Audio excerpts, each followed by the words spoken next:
যেভাবেই হোক নিজের পায়ে দাঁড়াতেই হবে, আজ না পারলেও কাল পারব। ঘরের দেওয়ালেই কয়েকটা কথা লিখে রেখেছে বছর 17 পল্লবী। অভাবের সংসার, অর্থ উপার্জনের জন্য 6 মাসের মেয়েকে ঘরে রেখেই কলকাতায় পাড়ি দিতে হয়েছিল পল্লবীর বাবা বুদ্ধিশ্বর মণ্ডলকে। ওভারটাইম করে যতটুকু টাকা বেশি উপায় করা যায়, বছরের পর বছর সেই চেষ্টাই করেছেন তিনি। তা দিয়েই মেয়েকে পড়িয়েছেন।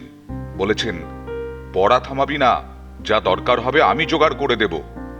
মেয়ের অদম্য জেদ, সঙ্গে মেধা আর প্রবল ইচ্ছে শক্তি। তাই প্রতিদিন সকালে উঠে দেওয়ালে লেখা ওই কয়েকটা লাইন দেখেছে পল্লবী। দেখেছে তার নিজেরই লেখা, ভেঙে পড়লে চলবে না, because I am a girl. নিজের প্রেরণা নিজেই জুগিয়েছে পল্লবী। দিন রাত এক করে পড়াশোনা করে উচ্চ মাধ্যমিকে 442 নম্বর পেয়েছে কুলতলির জামতলা ভগবানচন্দ্র হাই স্কুলের এই ছাত্রী। সব বিষয়ে টিউটর রাখার যুগে 250 টাকার কোচিং ক্লাসে পড়ে সাফল্য পেয়েছে সে।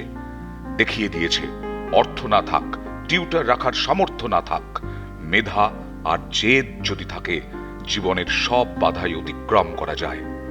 তবে সঙ্গে সব সময় প্রয়োজন বাবা মায়ের আশীর্বাদ। পল্লবীর মা বিড়ি বাঁধেন। পড়ার চাপে খাবার খেতে ভুলে গেলেও মায়ের কাজে হাত লাগাতে ভোলেনি পল্লবী। নার্সিং ট্রেনিং নিতে চায় সে, তবে জানে বেসরকারি নার্সিং ট্রেনিং ইনস্টিটিউটে পড়ানোর সামর্থ্য তার বাবা মায়ের নেই।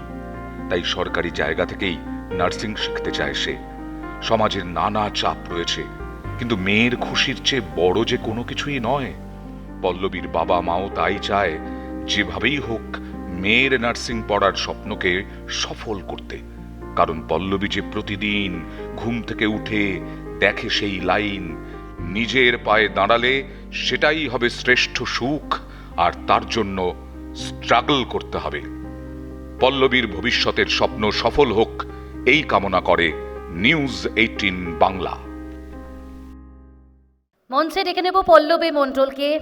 তার হাতে পুরস্কার তুলে দেবেন মাননীয় মন্ত্রী শ্রী ব্রাত্য বসু মহাশয়। আমি মঞ্চে আসার জন্য অনুরোধ করব। পল্লবী মণ্ডল প্রমাণ করে দিয়েছে মেধার ইচ্ছাশক্তি, সঙ্গে বাবা মায়ের আশীর্বাদ সঙ্গে থাকলে কিন্তু অনেক প্রতিকূলতাই এগিয়ে নিয়ে যাওয়া যায়। তাকে সম্মান জানাবেন, পুরস্কৃত করবেন মাননীয় মন্ত্রী শ্রী ব্রাত্য বসু মহাশয়। এবং মঞ্চে উপস্থিত রয়েছেন নেটওয়ার্ক 18-এর এডিটরিস্ট বিশ্ব মজুমদার, তারাতে সম্মাননা তুলে দেবেন। এবং মঞ্চে উপস্থিত রয়েছেন নেটওয়ার্ক 18-এর business head east cluster mister Amit পাল।